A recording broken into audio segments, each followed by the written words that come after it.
పశ్చిమాసియాలో ఏ క్షణంలోనైనా యుద్ధం తిరిగి ప్రారంభమవుతుందని ప్రపంచమంతా టెన్షన్ పడుతున్న టైంలో అనూహ్య పరిణామం చోటు చేసుకుంది. అమెరికా ఇరాన్ మధ్య కుదిరిన తాత్కాలిక కాల్పుల విరమణ ఒప్పందం 3.5 గంటల్లో ముగుస్తుందనగా అమెరికా అధ్యక్షుడు డొనాల్డ్ ట్రంప్ తన నిర్ణయాన్ని మార్చుకున్నారు. ఇరాన్ తో కాల్పుల విరమణను పొడిగిస్తున్నట్టు ట్రూత్ సోషల్ వేదికగా ప్రకటించి అందరినీ ఆశ్చర్యపరిచారు. పాకిస్తాన్ ప్రధాని షెహబాజ్ షరీఫ్ ఆర్మీ చీఫ్ ఆసిమ్ మునీర్ల అభ్యర్థన మేరకు ఈ అవకాశం ఇస్తున్నట్టు ఆయన పేర్కొన్నారు. అయితే ఇటు అమెరికా మెత్తబడినా అటు ఇరాన్ మాత్రం ఇస్లామాబాద్ చర్చలకు వచ్చే ప్రసక్తే లేదని తెగేసి చెప్పడం ఇప్పుడు ఉత్కంఠ రేపుతోంది.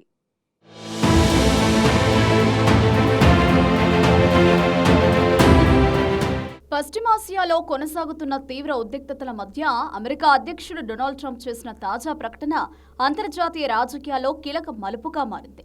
ఇరాన్తో కొనసాగుతున్న కాల్పుల విరమణ ఒప్పందం గడువు ముగియడానికి కేవలం 3.5 గంటల సమయం మాత్రమే మిగిలి ఉన్న వేళ అనూహ్యంగా ఆ ఒప్పందం పొడిగిస్తున్నట్లు ట్రంప్ ప్రకటించి అందరినీ ఆశ్చర్యపరిచారు. మొదట్లో కఠిన వైఖరితో వ్యవహరించిన ఆయన చివరి నిమిషంలో తీసుకున్న ఈ నిర్ణయం వెనుక దౌత్యపరమైన ఒత్తిళ్లు, మధ్యవర్తిత్వం ప్రయత్నాలు, ప్రాంతీయ స్థిరత్వంపై పెరుగుతున్న ఆందోళనలు వంటి అనేక అంశాలు ఉన్నట్లు విశ్లేషకులు భావిస్తున్నారు. ముఖ్యంగా పాకిస్తాన్ ప్రధాని షెహబాజ్ షరీఫ్ అలాగే ఆర్మీ చీఫ్ ఆసిమ్ మునీర్లు చేసిన అభ్యర్థనల మేరకే ఈ నిర్ణయం తీసుకున్నట్లు ట్రంప్ స్వయంగా వెల్లడించారు. ఈ కాల్పుల విరమణ పొడిగింపు ఒక సాధారణ నిర్ణయం కాదని, ఇది భవిష్యత్తు శాంతి చర్చలకు ఒక అవకాశంగా మారవచ్చని విశ్లేషకులు చెబుతున్నారు.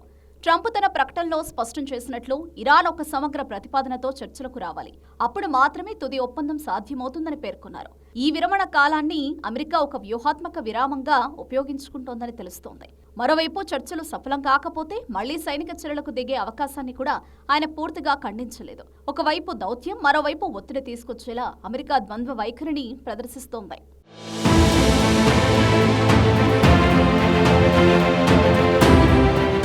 ఇక ఇదే సమయంలో అమెరికా సైనిక వ్యూహం మరింత కఠినంగా కొనసాగుతోంది. ముఖ్యంగా ఇరాన్ పోర్టుల దిగ్బంధనాన్ని కొనసాగించాలని ట్రంప్ సైన్యానికి ఆదేశించారు.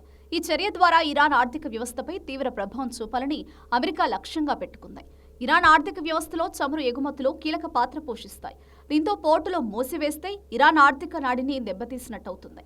అమెరికా ఆర్థిక మంత్రి స్కాట్ బెసెంట్ కూడా ఇదే విషయాన్ని స్పష్టం చేశారు. ఇరాన్పై ఎకనామిక్ ప్యూరీ కొనసాగుతుందని హెచ్చరించారు. యుద్ధం కేవలం సైనిక రంగంలోనే కాదు, ఆర్థిక రంగంలో కూడా కొనసాగుతుందని అమెరికా స్పష్టం చేసింది. ఇక హార్మోజ్ జలసంధి అంశం ఈ మొత్తం పరిణామాల్లో కేంద్ర బిందువుగా మారింది. ప్రపంచ చమురు రవాణాలో కీలకమైన ఈ మార్గంపై అమెరికా, ఇరాన్ మధ్య పోటీ మరింత తీవ్రమవుతోంది. ఇరాన్ ఈ జలసంధిని పూర్తిగా మూసివేయాలని కోరుకోవడం లేదని, ఎందుకంటే దాని ద్వారా రోజుకు $100 మిలియన్ల ఆదాయం వస్తుందని ట్రంప్ తెలిపారు. అదే సమయంలో తాను దాన్ని దిగ్బంధించడంతో ఇరాన్ పరువు కాపాడుకునే ప్రయత్నం చేస్తుందని వ్యాఖ్యానించారు. ఈ వ్యాఖ్యలు చూస్తే హార్మోజ్ కేవలం భౌగోళిక మార్గం మాత్రమే కాకుండా ఒక ఆర్థిక ఆయుధంగా మారిందని స్పష్టమవుతోంది.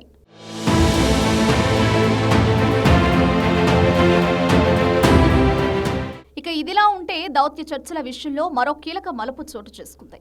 ఇస్లామాబాద్లో జరగాల్సిన 2వ విడత చర్చలకు ఇరాన్ హాజరు కావడాన్ని నిరాకరించడం పెద్ద షాక్గా మారింది. అమెరికా ఉపాధ్యక్షుడు జేడీ వాన్స్ నేతృత్వంలోని బృందం ఇప్పటికే ఈ చర్చల కోసం సిద్ధమవుతుండగా ఇరాన్ చివరి నిమిషంలో వెనక్కి తగ్గడంతో మొత్తం ప్రక్రియ ఆగిపోయింది. ఇది దౌత్యపరమైన అనిశ్చితిని మరింత పెంచింది. పాకిస్తాన్ ఎంతగా ప్రయత్నించినా ఇరాన్ను చర్చల టేబుల్కి తీసుకురాలేకపోవడం ప్రాంతీయ దౌత్య ప్రయత్నాలకు ఒక ఎదురుదెబ్బగా భావిస్తున్నారు. అయితే పాక్ ప్రధాని షెహబాజ్ షరీఫ్ ట్రంప్నకు కృతజ్ఞతలు తెలిపారు. ఈ సమస్య పరిష్కారంలో పాకిస్తాన్ మధ్యవర్తిత్వానికి ఆసక్తి చూపిస్తోంది. ఇస్లామాబాద్ వేదికగా చర్చలు జరగాలని భావించడం కూడా అదే దిశగా ఉంది. కానీ ఇరాన్ సహకారం లేకుండా ఈ ప్రయత్నాలు ఎంతవరకు ఫలిస్తాయన్నది ప్రశ్నార్థకంగా మారింది. ఇక సైనిక పరంగా చూస్తే పరిస్థితి ఇంకా పూర్తిగా శాంతించలేదని స్పష్టమవుతుంది. ఇరాన్ తరపున ఐఆర్జీసీ అధికారులు తీవ్ర హెచ్చరికలు జారీ చేశారు. మళ్లీ దాడులు జరిగితే మధ్యప్రాచ్యంలోని చమురు రంగాన్ని పూర్తిగా ధ్వంసం చేస్తామని Iran aerospace commander general Majid Mousavi హెచ్చరించారు. దీంతో ఇది కేవలం 2 దేశాల మధ్య యుద్ధంగా మాత్రమే కాకుండా ప్రపంచ ఆర్థిక వ్యవస్థపై ప్రభావం చూపే సంక్షోభంగా మారే ప్రమాదం ఉందని విశ్లేషకులు హెచ్చరిస్తున్నారు.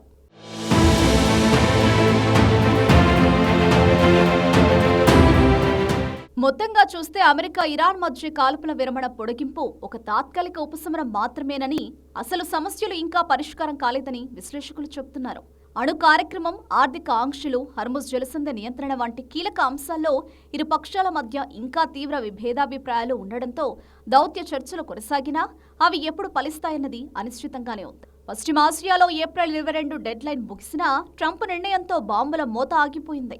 కానీ సైనిక చర్యల ముప్పు కూడా పూర్తిగా తొలగిపోలేదు. దీంతో రాబోయే రోజులు అత్యంత కీలకంగా మారనున్నాయి. ఈ కాల్పుల విరమణ నిజంగా శాంతి ఒప్పందానికి దారితీస్తుందా, లేక మరో పెద్ద ఘర్షణకు ముందు మాటగా మారుతుందా అన్నది ఆసక్తిగా మారింది. పశ్చిమాసియాలో ప్రతి పరిణామం ఇప్పుడు గ్లోబల్ ఎకానమీపై, ముఖ్యంగా చమురు ధరలపై, అంతర్జాతీయ వాణిజ్యంపై ప్రత్యక్ష ప్రభావం చూపుతోంది. అందుకే ఈ పరిస్థితి కేవలం ఒక ప్రాంతీయ సమస్య కాకుండా ప్రపంచవ్యాప్తంగా ప్రభావం చూపే కీలక సంక్షోభంగా మారింది.